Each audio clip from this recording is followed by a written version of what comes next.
Hey everyone, welcome back to the Quest for the Bestest. It's the podcast where us four backlog boys try to tackle all of the Best Picture winners and discover which one of them is truly the best Picture.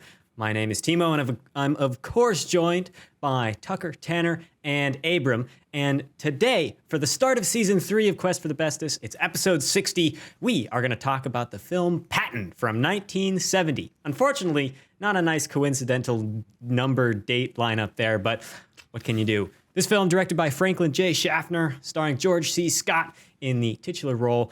And, well, we've all had a good amount of time off from Quest, so we're coming back into the swing of things here, and I can't wait to talk about it. But first, we need to do a little recap. We're going to go all the way back to last year, 2021, because, oh my God, it's 2022 already. And, nuts.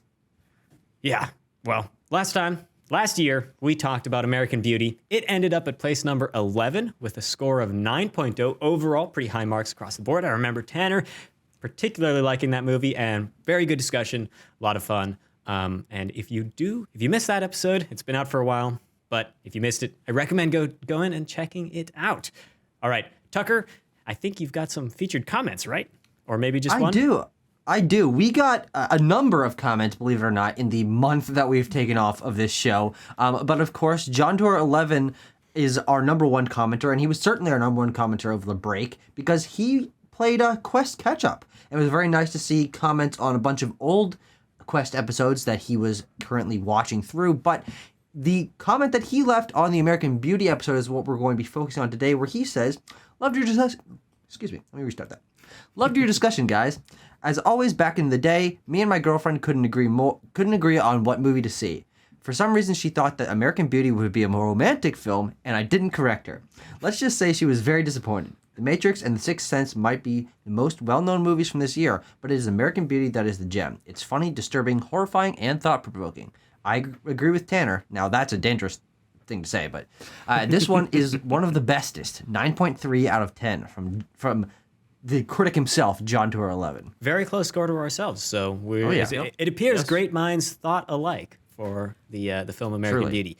If I may, Timo, because if we're talking about comments here for a second, we've been off, started season 3. I think we ought to offer an apology to the audience for our collective ages, right? There's been some ire within certain old geriatric sects of the Quest for the Bestest audience who think we're too young to critique all of these dumb and boring films we watch every week. So all I wanted to say, I'm sorry for being 21 and having a youthful frame.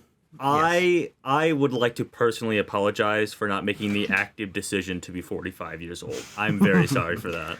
I would have loved to see Lawrence of Arabia in theaters, but unfortunately, the cookie did not crumble that way. So you're just going to have to accept me how I am. You're just going to have to listen to these based, young, youthful takes. These hot, spicy takes. Maybe we'll do a TikTok dance while we give our based takes. No, thank you. Nope. Let's just get into the takes on Patton. All right. Franklin J. Schaffner, George C. Scott, what do you guys think of this film?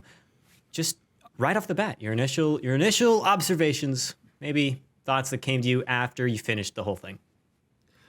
I think this movie it's good. I think they made a great decision in calling this movie Patton and really selling it on George C. Scott. As opposed to what?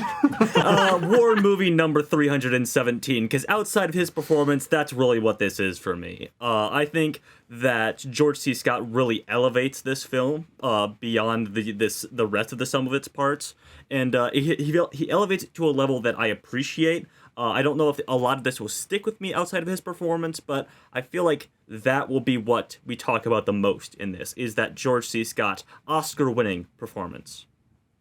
Yes, I think that George C. Scott clearly carries the film. I'll just lead into my thoughts. I don't know. It seemed natural.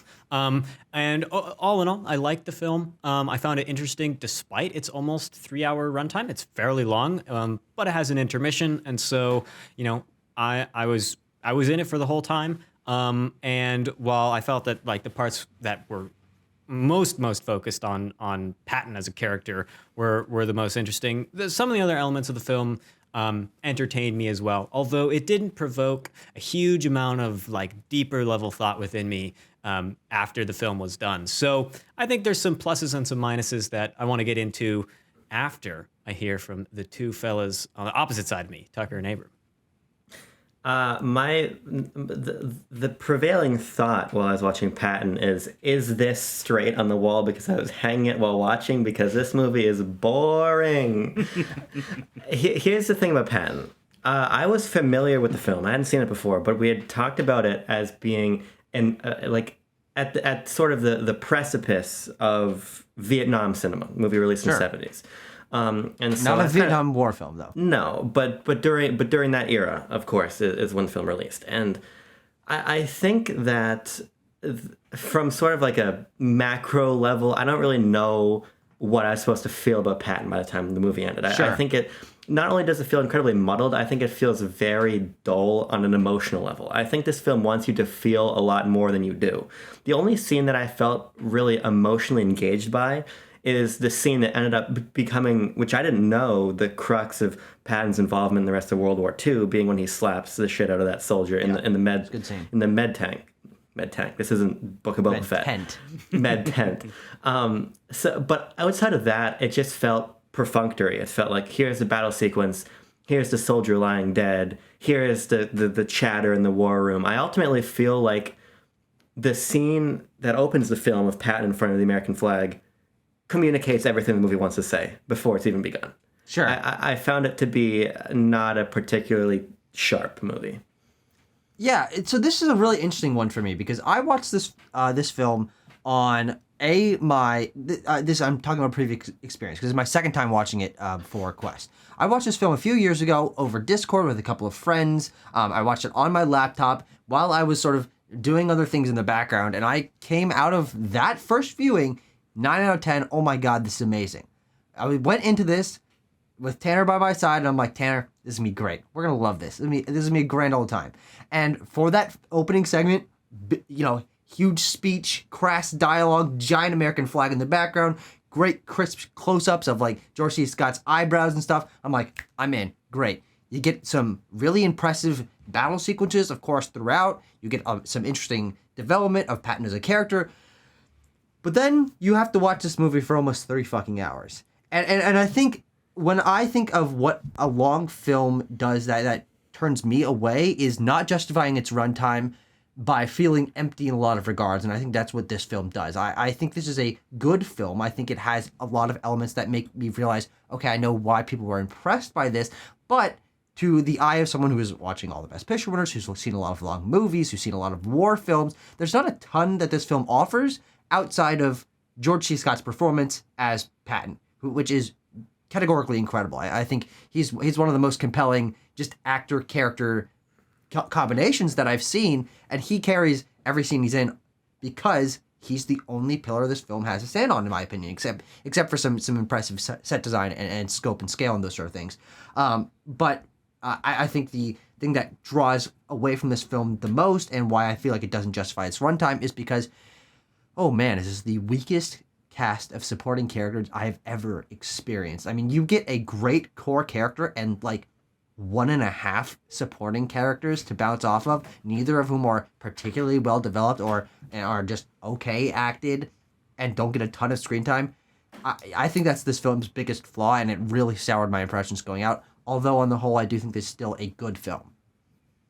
Okay. Well, I think, Tucker, you talking about the first scene makes me want to talk about the first scene because that Why not? Let's start there. it's a great way to open the film, I think, in that flag is so humongous. It's so gigantic. Good Lord, yeah. I'm gonna be honest. I thought it was gonna be bigger. I'm gonna be honest with you. You can't impress this man. I'm gonna level with you. But if I may start off with a bit of trivia about this, George C. Scott did not want that scene to be the opening of the film. He thought that it was probably the highlight of his performance and didn't want to like start there and then operate at a lower level for the rest of the 3-hour runtime. Sure. And Franklin D. Schaffner, right? That's the director. Jay Schaffner, excuse me. He's like, oh yeah, George, don't worry, we'll put it like towards the end or whatever. And he's like, we'll put it at the beginning. But yeah, I don't think the rest of his performance is a letdown after this. No, but this is why I can see why this is the image associated with that movie. It's a very striking, very visually striking sequence. It's well directed. It keeps you involved in his speech over the course of was it 6 minutes? I think we timed it, Tucker. Something like that, yeah. And as well as the dialogue that he's saying. Apparently those are all real Patton quotes. He didn't say them in this one speech, but it's sort of like a greatest hits of Patton quotes all lumped into 6 minutes. And there is just a lot of great one-liners in there. You get a very good understanding of who Patton is, what his philosophy on war is, on being a leader is, and it sets a tone for the film, more specifically a tone for George C. Scott's performance. And Yeah. I love that opening scene. Yeah, I think what's interesting about it is that it certainly is a showcase for him. But I also think it's a mistake. I agree with Mr. Scott in this case. It's a mistake to put at the beginning of the film, because I think that Sure. I think that his performance has more charisma and more depth at other places, honestly, both in that pivotal moment with the soldier who is screaming at him, calling him a coward and everything, whereas his speech when he's talking to I believe is it the British women, the British Allied women? Yes. It's like a group of knitting old ladies, Yeah. basically.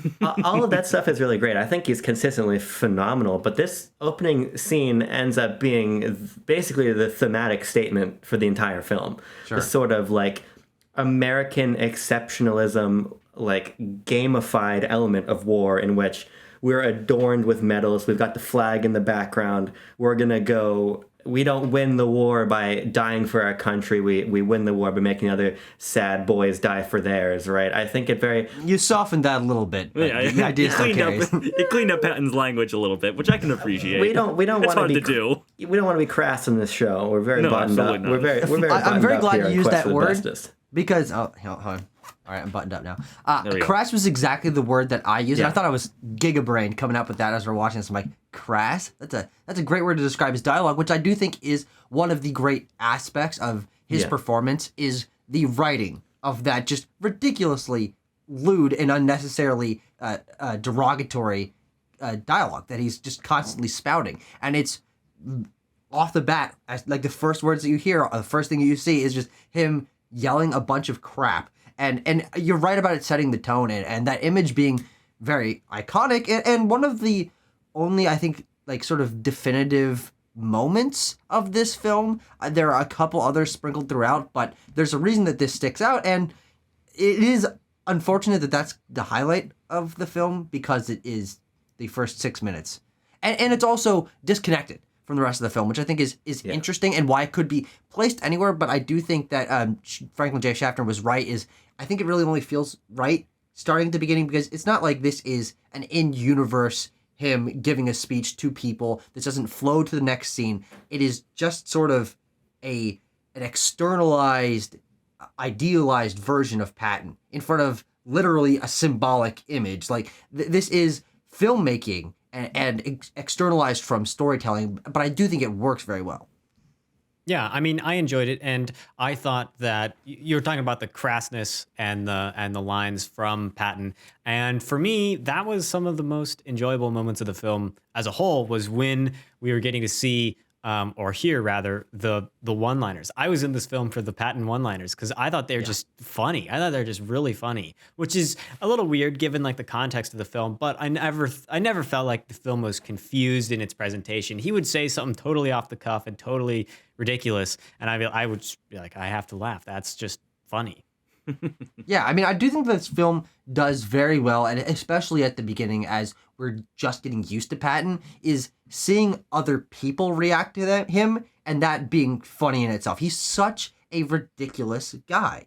Everything he says is so over the top, and everyone around him is like, what's happening? I can't believe I'm in this situation, and this guy is my leader, and I have to listen to him, and he's saying all this crazy stuff, and that's very entertaining. I think this film is comedic in a dark way, but I think that's where part of its strength lies, because I think it recognizes through its tone and the sort of bravado energy that the entire film has that Patton is he's a character. He's a caricature of a man, and everything he's saying is over the top and ridiculous, and he fits into this really ridiculous over the top stereotype, and there's humor in that. There's dark humor in that because he's a leader, even though he is a good military strategician.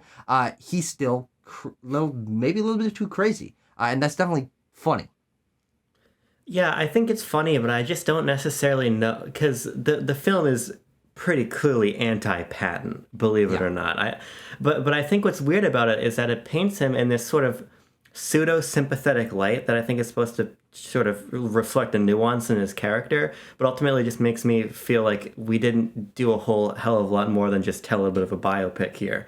Because I think what this film does, it does a lot of telling. It does a lot of telling about conversations about how Patton is a military man who leads through history, or how he is formidable because the Germans are afraid of him and they're having conversations and having strategy meetings about him. But it kind of just feels like we end up flowing through a series of events and that pace kind of peters out by the end. Yeah. And I don't feel like we make any super strong criticisms of Patton really when the film ends up spending the last third like almost patting him on the back and being like, hey, you know what? You get the army in the end. You know, Ike for the last 3 months actually wanted you to lead this final charge. And yeah, it ends on the melancholy note of like, you know what?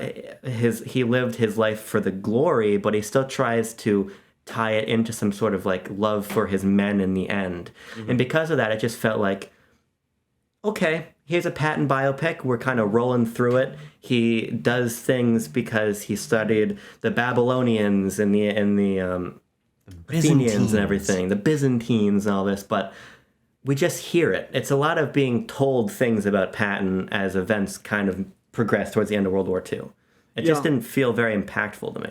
I agree, Abram. I think Tucker and I were talking about this when the film was winding down, is that we've come to understand Patton's flaws, but we haven't seen any material outcomes by the time we hit like the 2.5 hour, 2 hours 45-minute mark. You're like, okay, so we understand that he's reckless and he's egotistical, but like, what happens when he makes a decision that leads to a disproportionate loss of life on the American side? And that didn't happen. And I don't want the film to, maybe go out of historical realism if that didn't happen, but maybe give us in that sense, instead of that, maybe just give us a character introspective moment or something of that nature, something to where we see that Patton has changed or grown, or the film itself is reflecting on Patton's flaws instead of just laying them out there, but making things work out for him anyway. Yeah. See, I kind of see it in the opposite direction because I feel like the film is pro-Patton.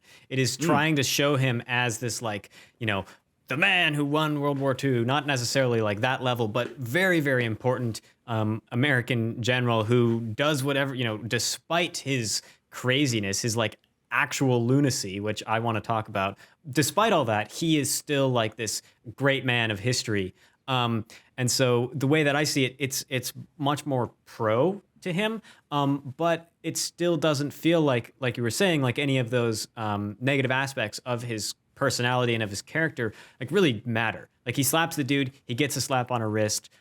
Pretty much like that's the biggest he's point put out of the war for a couple months. It's just kind of hard to tell. And then he's stewing around a big castle and he's like, oh, I don't want to be here. But then he's put right back where he quote unquote belongs, and he's just having a grand old time, big smile on his face, and then he wins and the movie ends. And I do think that's where Tanner and I sort of started thinking, what are they trying to say here? And I think Timo's reading and Abram's reading are in a weird conversation where I do feel like the film is pulling in both directions. I agree with Abram, but because of what Timo said, and here's how I'll explain. I think the film is anti-Patton because everyone around him hates him. He gets punished for slapping a guy on the wrist. Everyone around him is always saying, oh man, I really wish we didn't have to deal with Patton right now. But it is presenting this in a darkly comedic light of he is so ridiculous, so much bravado, so much like spouting poetry and these flowery things that are incredibly out of character for literally anyone else, that you can read it in both ways that sort of feel like they're in a tension with each other. Yeah, I mean, the thing about it, Tucker, and I think you're right, is that Patton was a lunatic, and Timo, I'll cede that to you to talk about some of the outrageous things he proposed in real life that we ought to do. But there's nothing wrong with portraying him as a man of nuance because he was. Yeah, because he, undoubtedly was pivotal in helping the Allies win World War II. He just was. But at the same time, it feels like the film has no real interest in criticizing him further, because what's complicated about it is I think that it is certainly anti-American military. I think that first scene again establishes it pretty clearly. But at the same time, we get to a scene, Tanner, because I do think we do for a moment see Patton have to reconcile with one of his failures when he goes up to that battle, the tank battle afterwards, and he's talking to the commander who's against the tank tread, and he's like, we were fighting, and it started at 11, and it came to the morning, and by the end it was hand to hand, right? Yeah. But we move past these moments.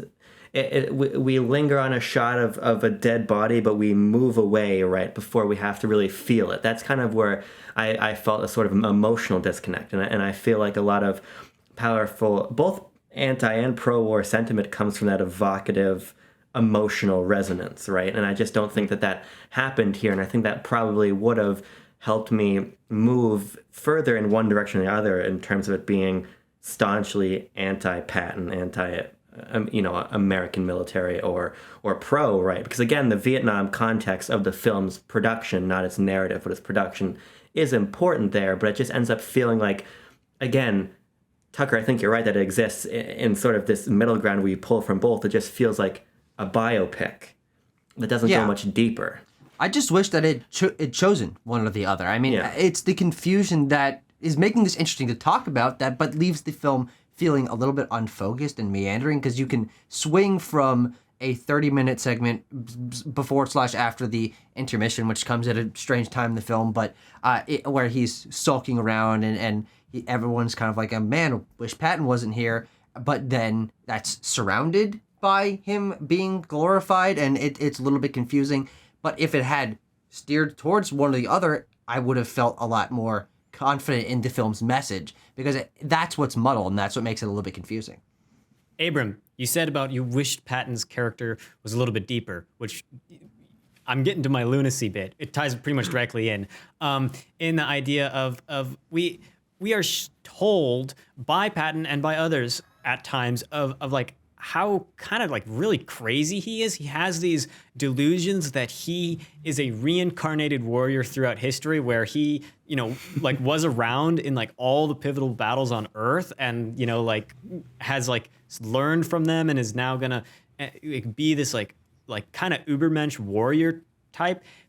That's like batshit crazy for a general to be spouting, and the film just like kind of like floats it there and then lets it fly away and doesn't. I feel like if you're gonna amp up the like another aspect of the negative aspect of Patton, like why not drill into some of these like really out there aspects of him as a character and as like a figure in real life? That stuff wasn't made up for the film. Like he really believed that. And if I'm going to pivot on my position a little bit, I think you could totally interpret the film as very anti-Patton, drawing some lines from the very end of the film that he talks about. Once the war is over, Patton kind of sort of shows his true colors when he, specifically with the line like, we were fighting the wrong enemy. Like if I had my way, I would have teamed up with the Nazis and we would have gone after the Russians, gone after the Soviet Union. And so that's in there, and that's included. And it's just kind of not given any time to like breathe or consider. No. And so I feel like the film in its like shallowness doesn't let some of these like just weirder aspects of Patton's character. They don't let it out. They don't let the beast out and go do some really crazy stuff like I maybe would have wanted to see, or at least get a better idea of throughout the film, because it's introduced early. It's introduced very, very early in the film that he has these crazy ideas and is kind of fancies himself the warrior poet. He writes poetry. Like, yeah. I mean, that's kind of badass. I like that about his character, but the other parts, not so much. That's actually the reason I hate Patton, is because I don't like poetry. And so when I hear him say that, it has nothing to do with his military stratagem or, personal deal, whatever. Great one-liner about his quoting his own poetry there at the beginning of the film. Who wrote that? Well, that's me. That's what's interesting about it, because there are those moments where we really get to the heart of how wacky Patton was, right? We learn, for instance, it's pretty much a throwaway line, but it's when and I want to talk about the Germans who are like I want to talk about Patton's German fan club at some point in this review. But they're talking about like how he is wealthier than the average commanding military man, and I think the insinuation there being that he's in it for the sport, and that's kind of reinforced throughout the film, right? But these things end up being mentioned in a way that I'm not sure if it feels reverent, but doesn't feel like it's properly criticizing what he's doing. Or the Russia thing at the end of the film is pretty wild, because that was a huge thing Patton wanted to do, was when the war ended, invade a weak Russia, which was wild. But the film ends before you can unpack that. And again, that's why I feel conflicted on the film, because again, you can tell a story where Patton is a bad man who also won World War II, or he's a war hero who is also a bad man. I think you can have the face and the tail of that narrative be either way, but you have to explore both. And I just don't feel like we properly explore things like him believing he was there with the Babylonians, or also wanting to, not have World War II end. It just feels like we needed more time. In a 3-hour movie, I shouldn't be asking for more time. When he's at Carthage and they're like, "How do you know all this?" And he's like, "I was there." Yeah. Come on. It's Okay, crazy bro. how the allocation of time feels pretty mishandled in this film. Obviously, very long film, as you're saying. We would have wanted it to be used for other things. But why I feel like this film ended up really losing my grip on it, probably halfway through, if not a little bit past that, is that this film does end up getting kind of repetitive.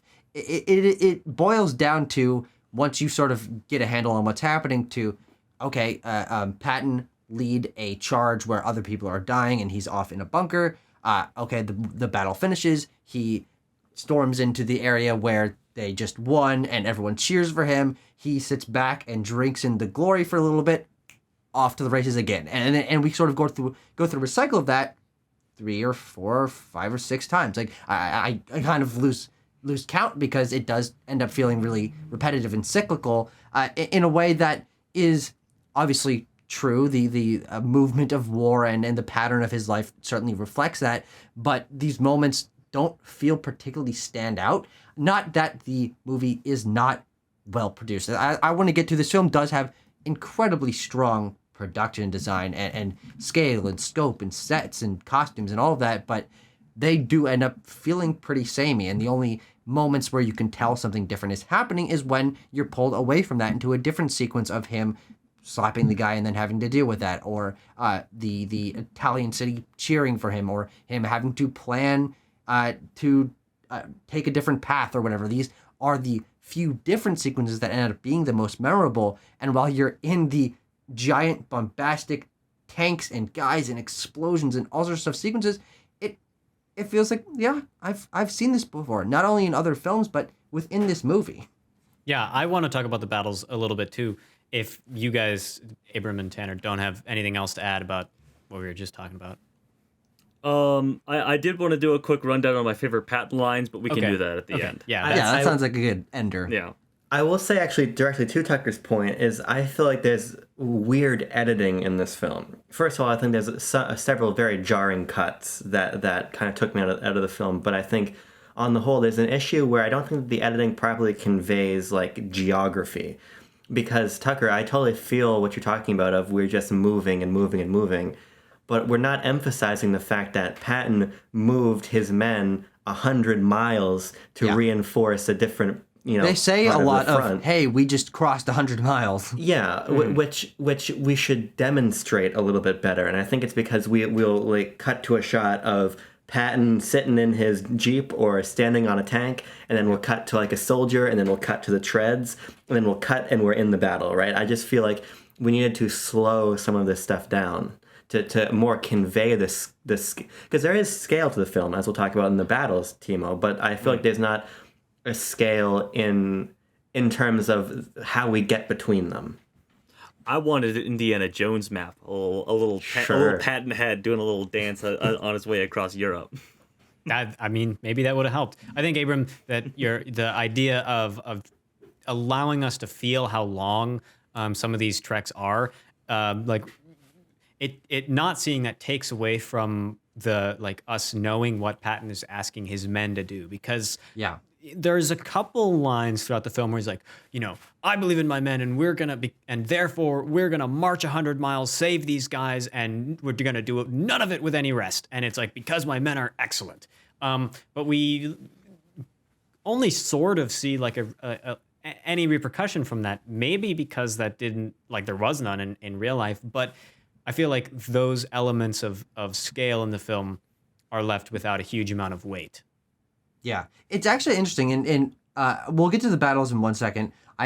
You awakened something in me that I do think there would be a very easy way to balance this film better and have it have a lot more emotional impact. Because I think that, and I'm just headcanon rewriting Patton, Best Picture winner Patton, but Written I do think by Francis Ford Coppola, by the way. Yes, of course. True, yes.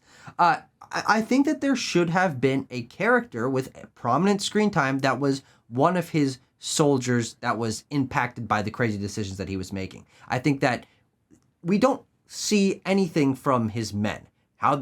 We only see them react to him when he's present. We don't see them discuss this. We don't see the weariness on their faces as he hasn't given them hot food or rest in 3 days. Like, these sort of things are impactful because you know that it would suck to not have hot food or rest for 3 days, but not because you know anyone, quote unquote, through the characters that is being impacted by that. You only see Patton being like, man, this going for 3 days without food or rest is awesome. Aren't we doing great? But as he lounges in his Jeep with popping grapes in his mouth, of course that's an exaggeration, but we only see his luxurious lifestyle and not the impact that he had. And it's because, as I said at the beginning, as I want to get into more later on, is the supporting cast is very weak. And not getting that flip of the coin to, okay, here's the impact that his choices are having, makes them feel like they don't have any weight.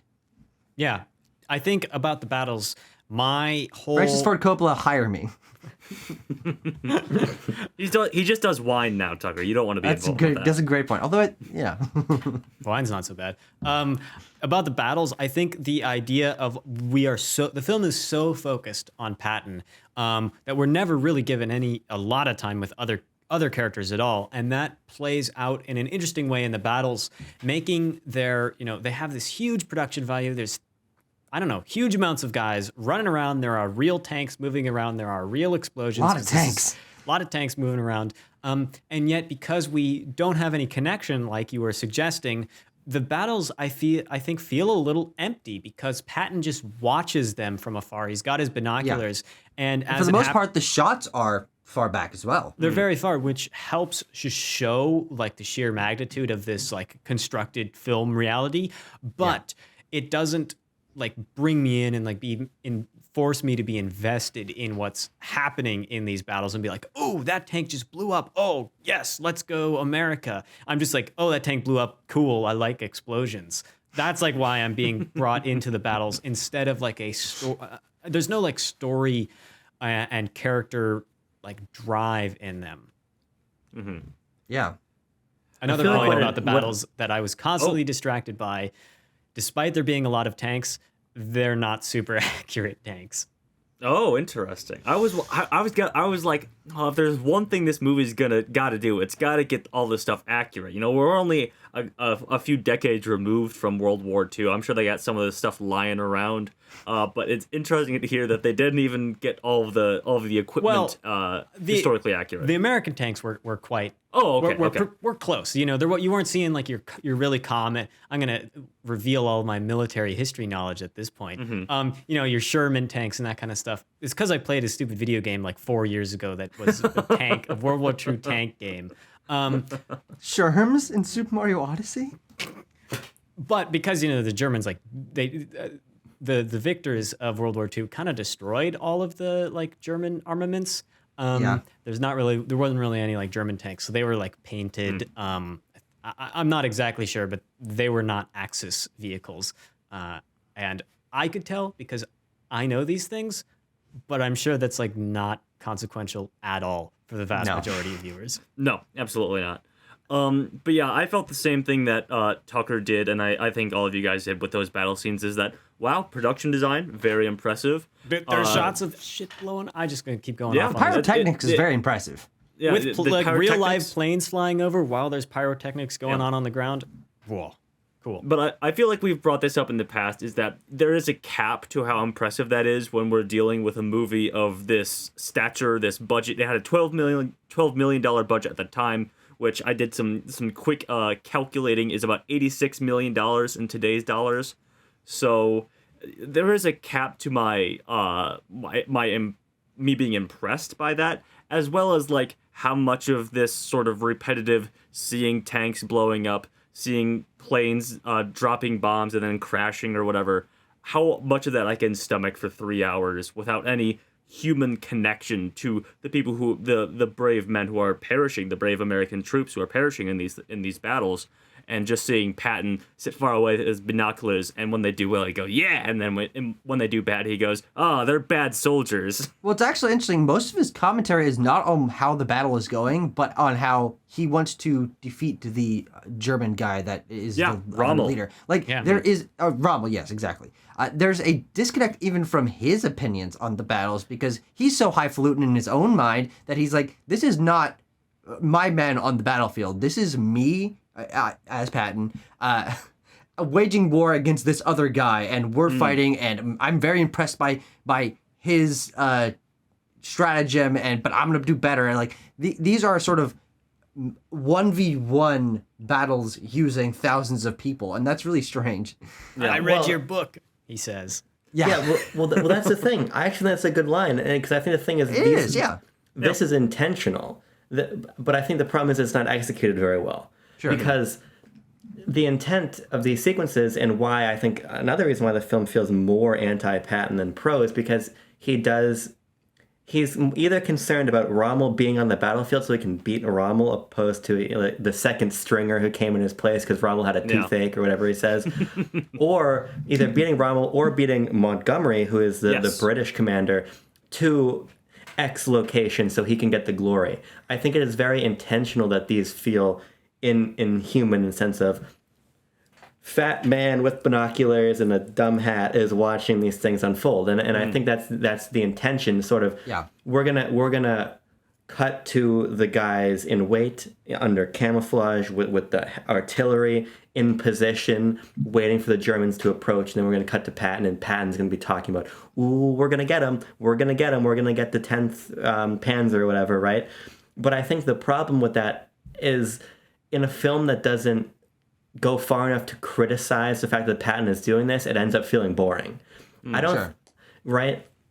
Because the film sometimes does a great job of going from the large scale to the small. Like sometimes you'll cut in close and a Jeep will blow up and flip and land in front of you. Or when they're getting attacked by the German planes, when Patton's having the conversation about needing more air support, and you see bullets rip through the wall and like destroy a vase or something, then sometimes we get at least a connection back to the closeness. But if you're going to remain detached, I feel like that detachment needs to feel a little bit more angled, opposed to just he was a detached man, because then I'm going to be a detached viewer. I just think that you could have done what they're going for in a way that felt more visceral, because it just doesn't. Sure, no, that's a great point. There's very little mortal danger for Patton in the battles that are filled with mortality, and so it's a little hard to be like, is he going to win or not? You know. I think it's interesting where I thought this film was going when the initial sort of conflict with between Patton and Rommel was set up. Like, oh, this film's sort of going to be about this sort of respect among generals from different sides. But then it sort of drops Rommel as a presence in the film. As an antagonist? As an antagonist, and it switches to Montgomery, which is interesting. Not only in my initial thought that it was going to be about this shared respect between Patton and Rommel, now knowing that apparently Patton wanted to team up with the Nazis against the Soviets, which is a crazy thing to learn about an American general. And also the fact that, Montgomery, an ally of America, takes over this more antagonistic role for a majority of the film. I really wish learning more about it and hearing your guys' thought that it did critique Patton more for being kind of soft on a Nazi general and then being mad at Montgomery and also Dwight Eisenhower. He's like, a real American president, he would be an American first and an ally second, not the other way around or whatever. It just seems like a very strange characterization if we're not going to fully critique that. You mean Ike? I don't know who Eisenhower is. don't know who Excuse me. Yes, Ike. We like Ike.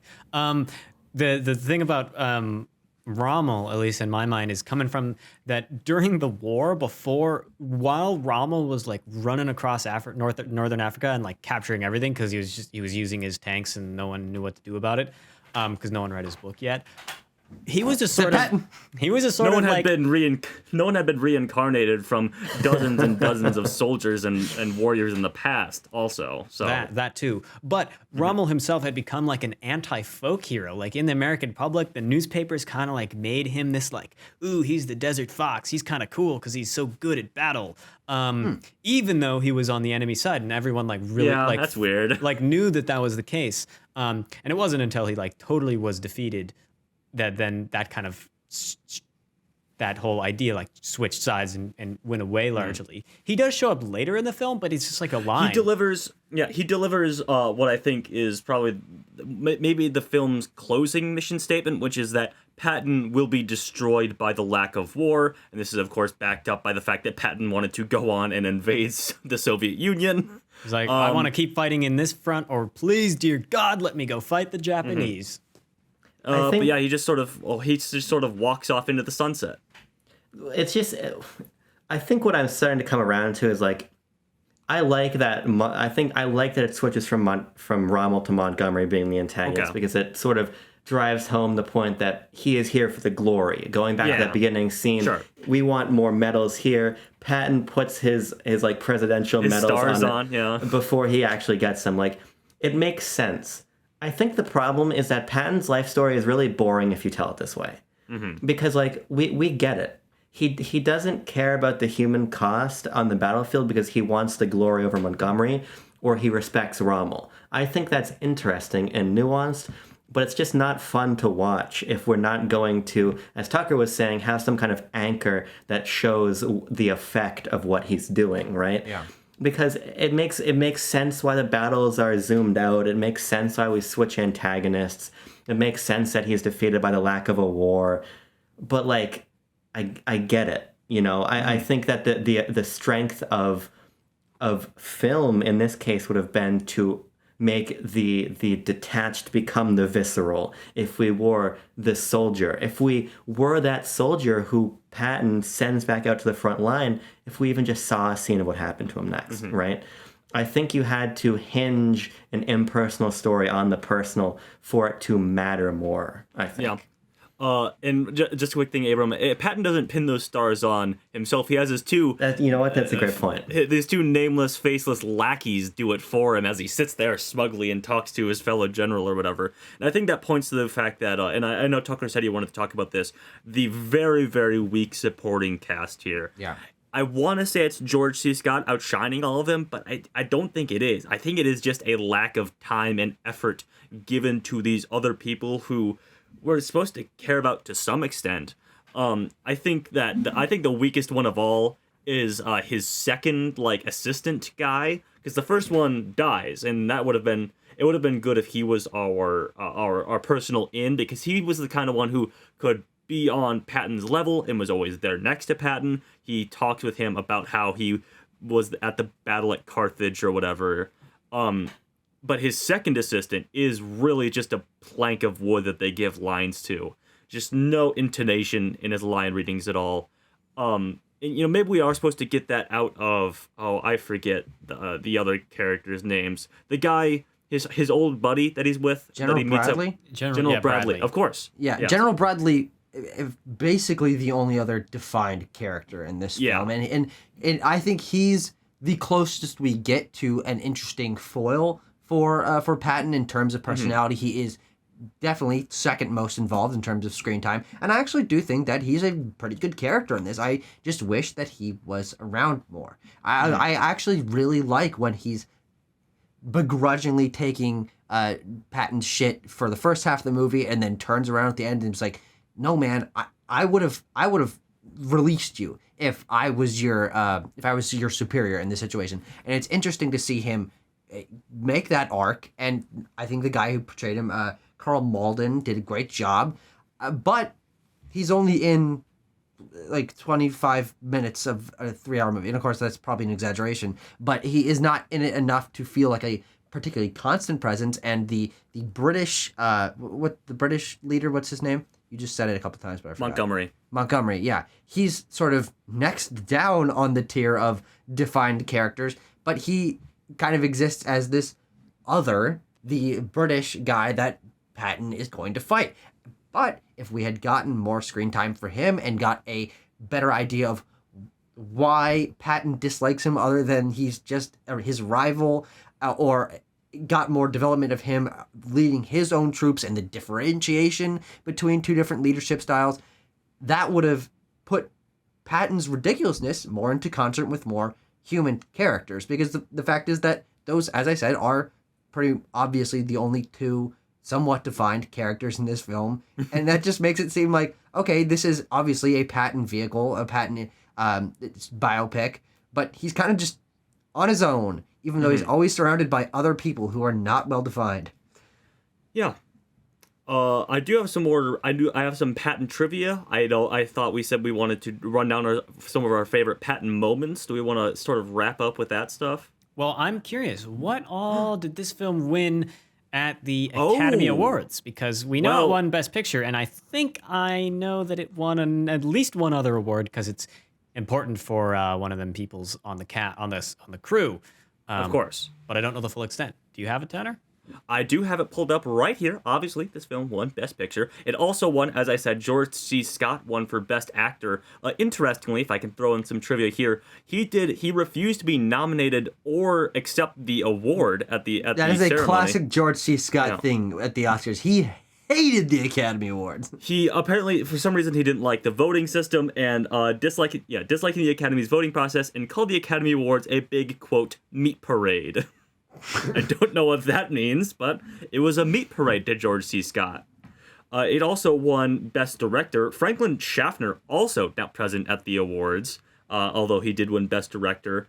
It won Best Writing, Best Adapted Screenplay, I guess, for Francis Ford Coppola, who again was not present at the awards. These other winners, though, they were present to accept their awards. Best Art Direction, Best Sound, Best Film Editing, Best Cinematography. Oh, sorry. It won Best Film Editing. It was nominated for Best Cinematography, Best Special Effects, and Best Score. It is a good score. Should have won, I'd say. Main theme is great. The score is particularly close to Tucker and I's heart because in high school marching band, we had to play the theme song as the football team ran out onto the field. So the Patton theme song, despite my sort of ambivalence on the film as a whole, is forever seared into my brain, and I will never forget the theme song as long as I live. Yeah, it's actually interesting. Obviously, I was humming along to it and tapping my toe and miming my mellophone plays as it was going. But I believe, and Timo, I don't know if you agree with this or not, our version was better. It was a little more catchy. Wow. There's a little more pep in its step in there. Wow. I was a little bit disappointed. I mean, it's a great theme. I think the score is fantastic. But Jerry Goldsmith, eat your heart out. What we played in high school marching band, Carrie Taylor got some sort of magic on the sheet on those music sheets. I don't know. Little tiny miniature pieces of music that we're reading off of. Yeah, it's a good theme. I like it in the film, and I guess I liked how we played it in real life as well. If I may, shout out my number one favorite Patton moment in the movie Patton. It's when the priest rocks up to him and he's like, "Hey Patton, is it true that you find time to read the Bible every day after every battle or whatever?" And Patton says, "You're goddamn right, every goddamn day." It's a very good moment. Yeah. Do you guys have any that stick out in your guys' head? Well, I sort of maybe this is telling on the film as a whole. I watched it a couple nights ago, and so I don't actually really remember that many great lines just off the top of my head. When I'm reminded of the scene, I of course know the line, but not. I don't have a memory bank full of them. I'm just gonna pull up Patton movie quotes on Rotten Tomatoes and find one because I can't remember off the top of my head. Yeah, but that's sure. I'm not really a quotes guy. Here's one I think from his opening on his opening tirade. Americans love a winner and will not tolerate a loser. Americans play to win all the time.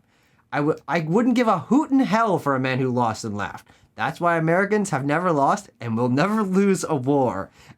Cue Tanner and I looking at each other like, 1970. Oh, speaking of, Patton is the favorite movie of famed criminal Richard Nixon. It was Richard Nixon's favorite movie. He apparently watched it before he had to make any big military decisions. So he took the wrong lessons from this movie, being an egotist and maybe not having a lot of human empathy, and took the wrong lesson by not taking away great strategy, good military strategy from this movie. thanks, Dick Nix. That's new favorite piece of trivia. I love that. All right. My favorite line. Amram's got a favorite line. Yeah, Let's let him my have favorite line is when he turned and looked into the camera and said, "War never changes," and played a slide whistle. Oh.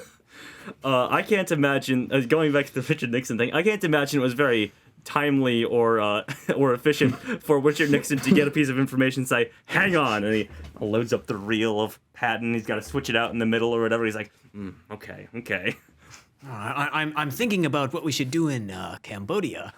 Yeah. What would Patton do? Oh, and last thing, the ivory handled revolvers. Remember, they're not pearl. They're ivory. Ridiculous. Those were actually Patton's real revolvers that George C. Scott had. The props were not props? They were not props. They were the real deal. Oh, that's interesting. Wow. Whoa. Okay. Only a New Jersey pimp would have pearl-handled revolvers. New Orleans, I believe it was. Oh well. No, Whatever. a New Jersey pimp would have some pearlescent, like fake pearl. Yeah. Oh, I feel like we're winding down on Patton. What do you guys think? Maybe it's time to read the tides. Should we throw this thing into the voting machine and figure out where it ends up on our list? I should, Timo. Should have opened the spreadsheet. All right. Uh-oh. We'll vamp. We can vamp for a little bit. Read a piece of trivia, Tanner. Another piece of trivia. Oh boy. Oh geez. This is a good one. Perfect. That's just the right amount of time. Okay. Say it. When they pulled Spit it up, out. when this movie doesn't have any like opening studio credits or anything like that. The 20th Century Fox thing doesn't come up. It just starts with a Tin Hut. So when they screened this for troops overseas or whatever, they'd be rabble rousing and stuff that you do when you're a soldier in the military. And then when they heard that, they would actually stand at attention because they thought it was an actual call to attention. Wow, clever maybe on the part of the filmmakers in Yes. gathering eyes on the screen for the start of the Yes. film. All right, I've got my number. I'm ready to punch it in and let that math machine figure out the average.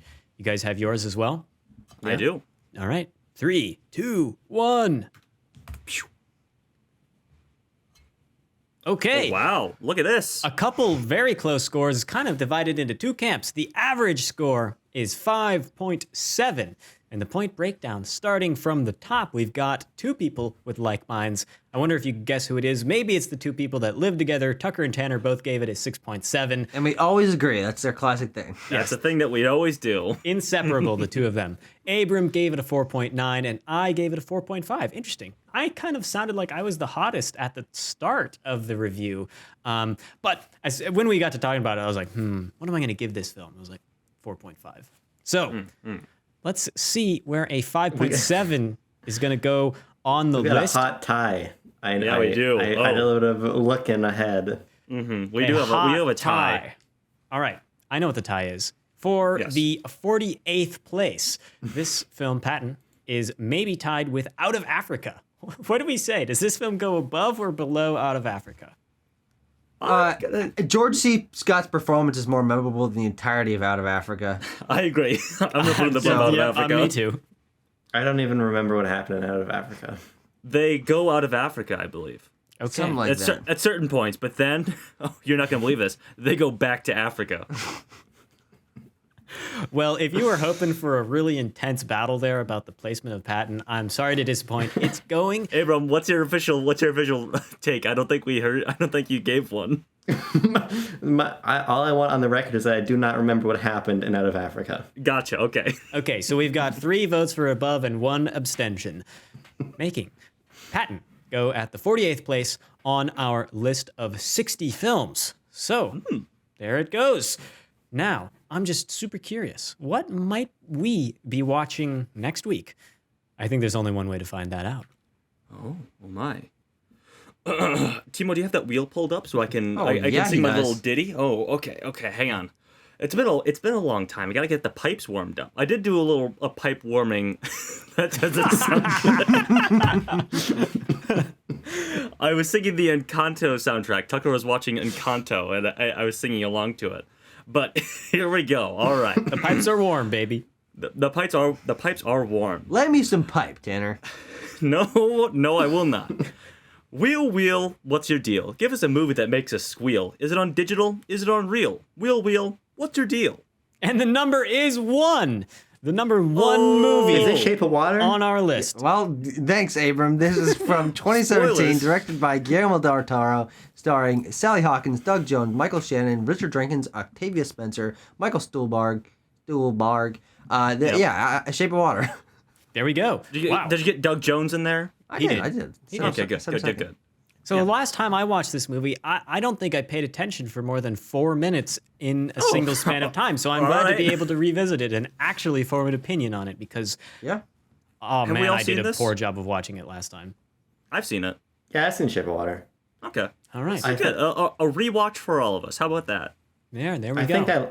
think I might even own this on Blu-ray. Oh, how quaint. A physical media man. Well, I'm excited.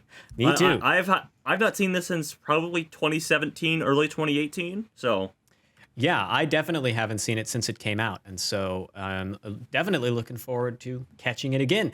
Thank you guys. Definitely. Definitely. For sure, dude. Thank you guys for joining me on this discussion of Patton.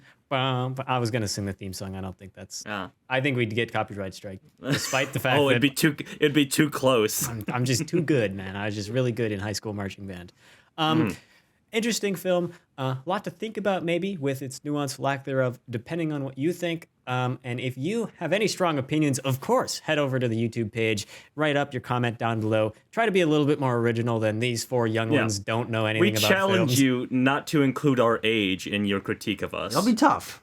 It'll be tough, I know. But But I do think that this is Write going to whatever you be a want. controversial take. This is obviously a very well-regarded film. It considered a classic for many people older than us. And yeah, this is going to rub some feathers. It's going to rub some jimmies. Go for facial hair opposed to age as your main vector of criticism this week. Absolutely. I welcome it. Try to critique my mustache. I dare you. I double dare you. dear commenter, it'll be better. It'll be better for you in the long run. Okay, enough of that. Shape of Water is Yeah, next all right. week. You know who it's directed by, Guillermo del Toro, 2017. Looking forward to it, and definitely going to be looking forward to discussing it. So we'll see you then. Peace. Blade Runner was robbed. True. For best, you think 2049 best picture? Yes. I mean, I think it's a better movie than 2049 Shape of more. Water. Yeah, No. but there's no fucking way the Academy would ever give Blade Runner 24. There's There's also no way they would ever give The Shape of Water. And guess fucking what? Hey, howdy doody.